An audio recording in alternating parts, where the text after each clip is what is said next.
শেষ পর্যন্ত ষড়যন্ত্রকারী, অপপ্রচারকারী এবং লোভীদের মুখে ছাই পড়ল। শেখ হাসিনা দ্ব্যর্থহীন ভাষায় ঘোষণা করলেন, 1981 সালে যখন আমি দেশে ফিরেছিলাম তখন বাংলাদেশের আপামর জনসাধারণ ছিল আমার পরিবার। আজ আমার সেই পরিবার নির্যাতিত, নিষ্পেষিত। এই বিপন্ন মানুষদের ছেড়ে আমি কোথায় যাব? অবসরে যাবেন শেখ হাসিনা, তাকে আর কেউ চাইছে না, তিনি এখন শারীরিকভাবে সক্ষম না। এ জাতীয় মিথ্যা প্রচারণামূলক যে ন্যারেটিভ, সেই ন্যারেটিভের চূড়ান্ত অবসান করে দিলেন শেখ হাসিনা। ভেতরে এবং বাইরে যারা নানা রকম অনাকাঙ্ক্ষিত অপপ্রচারে, ষড়যন্ত্রে এবং প্রলোভনে লিপ্ত হয়েছিলেন শেখ হাসিনাকে মাইনাস দেখাবার চেষ্টায়, এমন তো কেউ কেউ গণমাধ্যমে উস্কে দিয়ে সংবাদ প্রকাশ করিয়েছিলেন আওয়ামী লীগ আর শেখ হাসিনাকে চাচ্ছে না। তাদের সে জাতীয় সকল ন্যারেটিভের অবসান হয়েছে। শেখ হাসিনা দৃঢ়তার সঙ্গে বলেছেন, নির্যাতিত, নিষ্পেষিত, বিপন্ন বাংলাদেশের মানুষকে ছেড়ে তিনি অবসরে যাবেন না। শেখ হাসিনার অবসান বা অবসর সেদিন হবে যেদিন আল্লাহ রব্বুল আলামিন তাকে স্বাভাবিক নিয়মে নিয়ে যাবেন। তার পূর্ব পর্যন্ত তিনি মানুষের পাশে আত্মোৎসর্গ করা, দেশের কল্যাণে, মানুষের মঙ্গলে নিজেকে নিবেদিত রেখেছেন এবং সেটাই অব্যাহত থাকবে। বিদেশে অবস্থানরত অবস্থায় একটি শোক সভায় অংশগ্রহণ করে তিনি খুবই পরিষ্কার ভাষায় বলেছেন। এর বাইরে তিনি ভারতের একটি পত্রিকায় সাক্ষাৎকার দিয়েছেন, যেটা বাংলাদেশের আরেকটি পত্রিকা প্রকাশ করেছে। সব কথা নির্যাস, শেখ হাসিনা ছিলেন, শেখ হাসিনা আছেন এবং শেখ হাসিনা থাকবেন। এই দ্ব্যর্থহীন ঘোষণার দুটি দিক। যারা ষড়যন্ত্র করে শেখ হাসিনাকে রাজনীতি থেকে সরাতে উদ্যমী ছিলেন, তাদের উদ্যোগ এবং উদ্যম কমে গেছে। যারা অপপ্রচারে লিপ্ত হয়ে নানাভাবে মনোবল ভেঙে দিতে চেয়েছিলেন, তাদের অপপ্রচার কোনো কাজে আসেনি। যারা নানাভাবে প্রলুব্ধ হয়েছিলেন, লোভে পড়েছিলেন, তাদের সেই লোভের যবনিকাপাত হয়েছে। এই একটা অংশ। আর দ্বিতীয় অংশ, দেশের অভ্যন্তরে এবং বাইরে থাকা শুধু আওয়ামী লীগ নয়, যারা মুক্তিযুদ্ধের চেতনায় বিশ্বাস করে, অর্থাৎ মুক্তিযুদ্ধের পক্ষের মানুষ, তাদের একটা অংশের ভিতরে নানা রকম দ্বিধাদ্বন্দ্ব ছিল। তাহলে কি শেখ হাসিনা অসুস্থ হয়ে গেছেন? তাহলে কি শেখ হাসিনার দায়িত্বে থাকছেন না? তাহলে কি আওয়ামী লীগের হাল তিনি ছেড়ে দিচ্ছেন? তাহলে কে হবেন দ্বিতীয় নেতা? কার নেতৃত্বে মুক্তিযুদ্ধের বাংলাদেশ আবার তার ঋতগৌরব পুনরুদ্ধার করবে? তাদের কাছে এখন স্পষ্ট, নেতা একজনই, সেটা শেখ হাসিনা। আর যারা আছেন আমরা সবাই কর্মী। আওয়ামী লীগের প্রাণ শেখ হাসিনা, আওয়ামী লীগের নিউক্লিয়াস শেখ হাসিনা, আওয়ামী লীগের ক্যাপ্টেন শেখ হাসিনা। আওয়ামী লীগকে 21 বছরের রাজপথে থাকা বিপর্যস্ত অবস্থা থেকে ফিরিয়ে এনে রাষ্ট্র ক্ষমতায় প্রতিষ্ঠিত করেছিলেন যিনি, তিনি শেখ হাসিনা।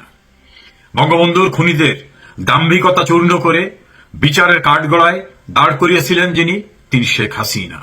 যুদ্ধ অপরাধীদের ভয়াল হুঙ্কারকে নিশ্চিহ্ন করে দিয়ে তাদের বিচারের মুখোমুখি করেছিলেন যিনি, তিনি শেখ হাসিনা। বিপর্যস্ত বাংলাদেশকে মুক্তিযুদ্ধের চেতনায় ঘুরিয়ে দাঁড়িয়ে জয় বাংলা স্লোগান প্রকম্পিত করার যে ক্যাপ্টেন, তিনি শেখ হাসিনা। শেখ হাসিনাকে মাইনাস করে নানাভাবে আওয়ামী লীগের ভাগাভাগি করার চেষ্টা তো কম হয়নি।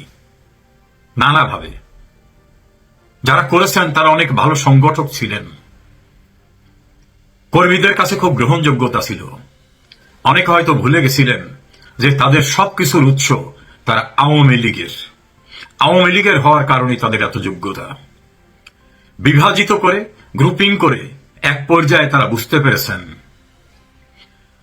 আওয়ামী লীগহীন কোন হেভি ওয়েটের কোনো মূল্য নেই। বারবার সেটা প্রমাণিত হয়েছে। ফলত আওয়ামী লীগের বাইরে গিয়ে এবং বঙ্গবন্ধুর আদর্শ, বঙ্গবন্ধুর উত্তরসূরির বাইরে গিয়ে ভেতরে এবং বাইরে যারাই ষড়যন্ত্র করেন, অপপ্রচার চালান, প্রলুব্ধ হন, তাদের বাস্তবে ফলাফল 0 এবং -0। আওয়ামী লীগ মানে শেখ হাসিনা মানে আওয়ামী লীগ। বিদ্যমান রাজনীতিতে আওয়ামী লীগ এবং শেখ হাসিনা পরস্পর অবিচ্ছেদ্য সত্তা। আমরা সবাই কর্মী। দেশের কোটি কোটি ধর্মের, রাজনীতির বিভিন্ন রকম ভাবে বিভাজিত মানুষগুলো একটি জায়গায় ঐক্যবদ্ধ। মুক্তিযুদ্ধের চেতনার হাল ধরার জন্য শেখ হাসিনার কোনো বিকল্প নেই। আজ সেটা ব্যর্থহীন ভাষায় শেখ হাসিনা ঘোষণা দেওয়ায় প্রাণ ফিরে পেয়েছে। মানুষের স্পৃহা, উদ্যম, আকাঙ্ক্ষা 10 ডিগ্রি সামনে এগিয়ে গেছে এবং সেটা শেখ হাসিনা নিয়ে। মহামান্য রাষ্ট্রপতির কি এবার তবে বিদায় নেওয়া উচিত? আজ আমরা এমন এক স্পর্শকাতর এবং জটিল রাজনৈতিক সমীকরণ নিয়ে কথা বলবো, যা বাংলাদেশের বর্তমান ক্ষমতার ভেতরে না, ক্ষমতার বাইরে এক প্রকার ঝড় তুলেছে। আমরা সরাসরি কথা বলবো মহামান্য রাষ্ট্রপতি মোহাম্মদ শাহাবুদ্দিনকে নিয়ে। আওয়ামী লীগ সরকার পতনের পর বাংলাদেশের রাষ্ট্রপতি এবং পবিত্র সংবিধান সবচেয়ে বড় সংকটে পড়ার আশঙ্কার জন্ম দিয়েছিল। ডক্টর ইউনূসের নেতৃত্বে জামাত জঙ্গি গোষ্ঠী রাষ্ট্র দখল করার পর বারবার রাষ্ট্রপতি এবং সংবিধানকে আঘাত করার চেষ্টা করা হয়েছে। কারণ এই দুটি জিনিস ধ্বংস করতে পারলে সেই জঙ্গি গোষ্ঠীর ষোলকলা পূর্ণ হতো। তারা সবকিছু ছুঁড়ে ফেলে দিয়ে দেশে অনির্দিষ্টকালের জন্য একটি জনগণের ম্যান্ডেট ছাড়া অনির্বাচিত সরকার গঠন করতে চেয়েছিল। অবশ্য এখনো যে জনগণের ম্যান্ডেটের সরকার, এটি বলার খুব বেশি সুযোগ সম্ভবত নেই। কারণ বাংলাদেশের 80% মানুষ গত 12 ফেব্রুয়ারির ভোটই দিতে যায়নি। এখন প্রশ্ন হলো যে এত সংকটের পরও রাষ্ট্রপতি পদটিকে জঙ্গিরা ধ্বংস করতে পারেনি কেন? এর প্রথম কারণ হলো রাষ্ট্রপতির নিজের দৃঢ় অবস্থান। প্রতিনিয়ত চরম উদ্বেগ এবং উৎকণ্ঠায় তার সেই সময়ের দিনগুলো কেটেছে। কারণ তখন তাজা আতঙ্ক ছিল গণভবনের। শঙ্কা ছিল যে গণভবন যেভাবে আক্রান্ত হয়েছে, বঙ্গভবনও বুঝি একই পরিণত বরণ করে। কিন্তু সবকিছুকে উপেক্ষা করে দেশের জন্য মহামান্য রাষ্ট্রপতি মাটি কামড়ে পড়েছিলেন। তিনি যদি মনে করতেন এত ঝামেলার আসলে দরকার নেই, নিরাপদ একটা সেফ এক্সিট নিশ্চিত করে বিদেশে গিয়ে নিরাপদ জীবনযাপন করি, তবে তিনি তা হয়তো করতেই পারতেন। কিন্তু তিনি সেটি মনে করেননি। দ্বিতীয়ত, সেনাবাহিনী রাষ্ট্রপতিকে রক্ষায় ঢাল হয়ে দাঁড়িয়েছিল। তারা ছিল সংবিধান সুরক্ষায় অতন্দ্র প্রহরী। আর রাজনৈতিক দলগুলোর মধ্যে রাষ্ট্রপতি ও সংবিধান অক্ষুণ্ণ রাখায় সেই সময় বিএনপির অবস্থান ছিল অনড়, যার কারণে সেই জঙ্গি গোষ্ঠী শেষ পর্যন্ত সফল হয়ে উঠতে পারেনি। অবশেষে গত 12 ফেব্রুয়ারি বাংলাদেশে একটি বিতর্কিত নির্বাচন হয়েছে। দেশি বিদেশি শক্তিগুলোর সাথে সমঝোতায় বসেছে বর্তমান বিএনপি সরকার। সংবিধান বাতিলের প্রসঙ্গটা এখন খানিকটা হারিয়ে গেছে ঠিকই, কিন্তু রাষ্ট্রপতিকে নিয়ে যেন বিতর্ক শেষ নেই। ক্ষমতাসীন বিএনপির পক্ষ থেকে রাষ্ট্রপতি অপসারণের কোনো আলাপ নেই। বিএনপির মনোভাব সম্ভবত 5 বছরের স্বাভাবিক মেয়াদ, অর্থাৎ 2028 সালের 23শে এপ্রিল পর্যন্ত যে মেয়াদটি আছে সে পর্যন্ত মহামান্য রাষ্ট্রপতিকে কন্টিনিউ করা। কিন্তু বিএনপি সরকার গঠন করার পর মহামান্য রাষ্ট্রপতিকে নিয়ে নতুন সমালোচনার শুরু হয়েছে জামাত জঙ্গি গোষ্ঠীর সাথে আওয়ামী লীগের একাংশের মধ্যে। তারা প্রশ্ন তুলছেন, রাষ্ট্রপতি কেন সংসদে দাঁড়িয়ে বিএনপির প্রতিষ্ঠাতা জিয়াউর রহমানকে স্বাধীনতার ঘোষক বলে ঘোষণা করেন? কেন শেখ হাসিনার নেতৃত্বাধীন সরকারকে ফ্যাসিস্ট, স্বৈরাচারী বলে উল্লেখ করেন সংসদের ভাষণে? শুধু তাই নয়, কোনো আপত্তি ছাড়া তিনি কেন আওয়ামী লীগকে সন্ত্রাস দমন আইনে কার্যক্রম নিষিদ্ধ ঘোষণার অধ্যাদেশ এবং সংসদে পাশ হওয়া আইনে সই করেন? যে দলের দ্বারা নির্বাচিত রাষ্ট্রপতি, সেই দলের নিষিদ্ধের আদেশে সই করাটা কোনোভাবেই আওয়ামী লীগের এক বিরাট অংশ মেনে নিতে পারছেন না। আমি বারবারই এই কথাগুলো বলে এসছি, আবারও বলছি যে সুপ্রিয় দর্শক, প্রশ্ন হচ্ছে রাষ্ট্রপতি পদটা আসলে আমাদের সংবিধান অনুযায়ী কতটা ক্ষমতার অধিকারে? নিতান্তই একটি সম্মানীয় এবং আলংকারিক পদ ছাড়া আসলে রাষ্ট্রপতি পদের সেই অর্থে কোনো ক্ষমতা নেই। তাছাড়া রাষ্ট্রপতির এখনকার ক্ষমতাসীন দলের বাইরে যাওয়ার সুযোগই বা কতটুকু? তিনি সংসদে যে ভাষণগুলো দেন সেগুলো বর্তমান ক্ষমতাসীন সরকারের লিখে দেওয়া ভাষণ। তিনি সেগুলোর পাঠক মাত্র। তিনি বর্তমান সরকারের রাষ্ট্রপতি, আওয়ামী লীগ সরকার নিয়োজিত রাষ্ট্রপতি, নিয়োগপ্রাপ্ত রাষ্ট্রপতি। কিন্তু আওয়ামী লীগ সরকার তো এখন নেই। আওয়ামী লীগ সরকারের নীতি বাস্তবায়ন করার এখন সুযোগ নেই। বিএনপি সরকারের নীতি বাস্তবায়ন করার সময় যে কোনো ভাবে সময় এসে গেছে, যার কারণে রাষ্ট্রপতির মুখ দিয়ে, রাষ্ট্রপতির কণ্ঠ দিয়েও বিএনপি সরকারের মতোই ভাষণ আসবে, এটি কিন্তু খুব স্বাভাবিক। যারা সমালোচনা করছেন তারা বিষয়গুলোকে স্বাভাবিক হিসেবে দেখছেন না, যার কারণে সমালোচনা করতে হয়, তারা সমালোচনা করছে। এই যে সমালোচনাগুলো যে হচ্ছে, এই সমালোচনাগুলো কিন্তু শুধুমাত্র সাধারণ কর্মীরাই যে করছে তা নয়। এখন পর্যন্ত আওয়ামী লীগের হেভিওয়েট একাধিক মানুষকেও সমালোচনা করতে দেখা গেছে। এখন পর্যন্ত আমাদের চোখে পড়েছে আওয়ামী লীগের বহু বিতর্কিত সাবেক পররাষ্ট্রমন্ত্রী এ কে মোমেন, সাবেক সংসদ সদস্য হাবিবে মিল্লাত এবং সর্বশেষ গত পরশু 6 দফা দিবসে আওয়ামী লীগের তুমুল বিতর্কিত সাধারণ সম্পাদক ওবায়দুল কাদের দলের ভার্চুয়াল পাবলিক মিটিংয়ে স্বয়ং দল প্রধান শেখ হাসিনাকে রাষ্ট্রপতি নিয়ে প্রশ্ন তুলতে ছাড়েননি। ওবায়দুল কাদের ক্ষোভ প্রকাশ করে বলেছেন, আজকের রাষ্ট্রপতি সেনাপ্রধান আমাদের কি দিয়েছেন? সেনাপ্রধান এই মুহূর্তে আমাদের আলোচনার বিষয় নেই, স্পেশালি রাষ্ট্রপতি কি দিয়েছেন আমরা ওবায়দুল কাদেরের এই বক্তব্যটাই ধরতে চাই। আজ কি তাদের ভূমিকা? যে আশা নিয়ে তাদের বসিয়েছিলেন তার বিনিময়ে কি দিয়েছেন? এরপর শেখ হাসিনার সিদ্ধান্ত নিয়ে প্রশ্ন তোলে কাদের বলেন, রাজনীতিতে আবেগের কোনো স্থান নেই। রাজনীতি যখন বঙ্গোপসাগর বা ভূ রাজনীতি কেন্দ্রিক, সেখানে আবেগের স্থান কোথায়? ওবায়দুল কাদেরের এই বক্তব্য নিয়ে ব্যাপক গতকালকে থেকে সমালোচনা ঝড় বইছে। আমি গতকালকে একটি আলাদা করে কন্টেন্ট করেছি যে ওবায়দুল কাদের যে কথাগুলো বলেছেন এভাবে প্রকাশ্য পাবলিক মিটিং এ বলাটা তার সাজেনি। তিনি দলের ইনসাইডের মিটিং এ, প্রাইভেট মিটিং এ কথাগুলো বলতে পারতেন, কিন্তু তিনি প্রকাশ্যে বলে বিতর্ক উগলে দিয়েছেন। এখন প্রশ্ন হচ্ছে, নিজ দল আওয়ামী লীগের নির্বাচিত রাষ্ট্রপতিকে কোন বিচারে খাটো করা হচ্ছে?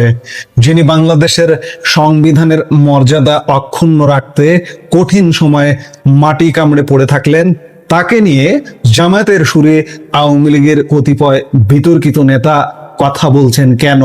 শুধু কতিপয় বললে ভুল হবে না। আওয়ামী লীগের সাধারণ সম্পাদক বহু বিতর্কিত হতে পারেন, কিন্তু তিনি দলের সেকেন্ড ম্যান। তিনিও প্রশ্ন তুলছেন রাষ্ট্রপতিকে নিয়ে। কিন্তু কাকে নিয়ে প্রশ্ন তুলছেন? চলুন আমরা একটু ইতিহাসে ফিরে যাই। মোহাম্মদ শাহাবুদ্দিন একজন বীর মুক্তিযোদ্ধা। তিনি পাবনা জেলা স্বাধীন বাংলা ছাত্র সংগ্রাম পরিষদের আহ্বায়ক ছিলেন। 1971 সালের 9 এপ্রিল তিনি ভারতে যান এবং প্রশিক্ষণ নিয়ে পাবনা জেলার বিভিন্ন অঞ্চলে পাকিস্তান হানাদার বাহিনীর বিরুদ্ধে সক্রিয়ভাবে যুদ্ধ করেন। তিনি ছাত্রলীগ, যুবলীগের, তৃণমূলের অনেক বড় নেতা ছিলেন। ছাত্র জীবনে তিনি পাবনা জেলা ছাত্রলীগের সভাপতি এবং 1974 সালে পাবনা জেলা যুবলীগের সভাপতির দায়িত্ব পালন করেন। 1975 সালের 15 আগস্ট সংঘটিত বঙ্গবন্ধু শেখ মুজিবুর রহমান হত্যাকাণ্ডের পর তিনি বছর 3 কারাবরণ করেন। আচ্ছা, যারা সমালোচনা করছেন তাদের কাছে প্রশ্ন, শাহাবুদ্দিন আপনাদের দৃষ্টিতে খারাপ? গত রাষ্ট্রপতি নির্বাচনে যাদের নাম আলোচনায় ছিল তারা যদি আজকে ধরুন এই রাষ্ট্রপতি পদে আসীন থাকতেন, তাহলে আপনাদের জন্য কি করতেন? একবারও কি সেই প্রশ্ন তুলেছেন? যাদের নাম আলোচিত হচ্ছিল তারা কিন্তু মুক্তিযোদ্ধা ছিলেন না, আওয়ামী লীগেরও ছিলেন না। বীর মুক্তিযোদ্ধা খাঁটি আওয়ামী লীগের শাহাবুদ্দিন আপনাদের কাছে ভালো না, তাহলে ভালো কে? এখন মহামান্য রাষ্ট্রপতি, আপনার উদ্দেশ্যে আমার দুটি কথা।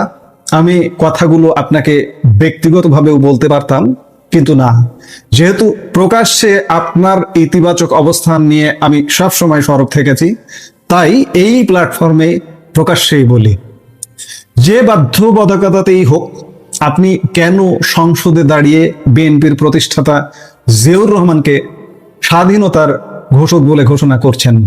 কেন শেখ হাসিনার নেতৃত্বাধীন সরকারকে ফ্যাসিস্ট, স্বৈরাচারী বলে উল্লেখ করছেন?